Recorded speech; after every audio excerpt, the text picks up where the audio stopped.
भनेको चाहिँ यस्तो हुनुपर्छ। त्यो पुड्का खालको कुखुरा पालेर फाइदा छैन अहिलेको जमानामा। मैले चाहिँ यो कुखुरा चाहिँ सिमरिङबाट ल्याएको सानो चल्लाहरू र यसले बच्चा पनि दिइसक्यो। यसको उयो चाहिँ यो हो। उयो पनि बीचको भाले पनि एकदम राम्रो जातको। उयो अगाडिको पोथीको 9वटा चल्ला छ। यसको 7वटा। यसको चाहिँ हिरो चाहिँ यो हो।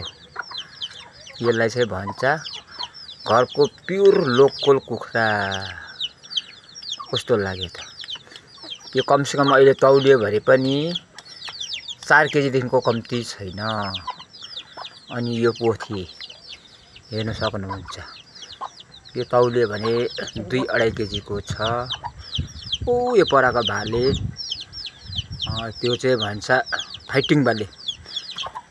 त्यो चाहिँ कक फाइटको खेल्छ अरे। त्यसको लागि मैले सानो ल्याएको। त्यो पनि गत्तालो भइसकेको छ। यो भाले हेर्न सक्नुहुन्छ। यसको खुट्टाहरू हेर्नुहोस्। यो 1 वर्ष पनि पुगेको छैन। अहिले यसको रनिङ सिर्फ 8 महिनामा चल्दैछ यसको रनिङ। अब योहरू त्यस्तै हो यी। अनि यसको बच्चाहरू चाहिँ यहाँ छ यी। यहाँनिर हामीसँग 18 पिस छ अहिले चल्ला। अब यो दसैँको छेकमा मोटामोटी आधी केजीको रेन्जको हुन्छ। अहिले पनि यो 1 पावाकोदेखि अलिकति माथि छ। यसको चारोहरू पुरै यसको ब्रोइलरको चारोहरू स्टाइलिस छ। यसको फेरि रुमहरू होमस्टे टाइपको। एउटा होमस्टे यो भयो। 2टा होमस्टे। यो मुनिको तल्लो तलाको 3टा रुम। योसँग 4टा रुम।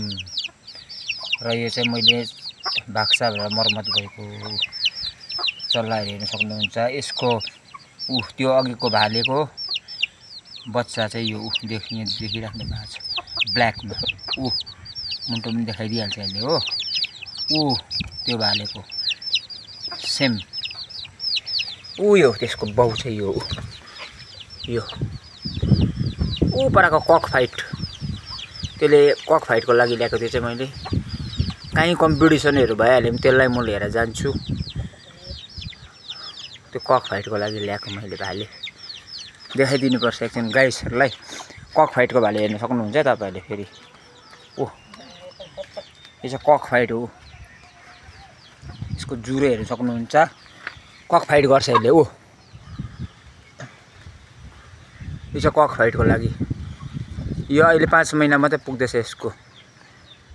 यो कक फाइट एकदम सिधा छ। हातमै आउँछ। उसले यसलाई पक्रेर लगेर कारी पनि बनाउन सक्छ नि। तर अब यो हाम्रो घरमा चाहिँ थुप्रै मान्छेहरू हुन्छ। त्यसले गर्दा पनि यसलाई लानु सक्दैन। नभए त यसलाई त अब झोल पानी खाइहाल्छ नि लगेर। उस्तै जग्गामा हो भने।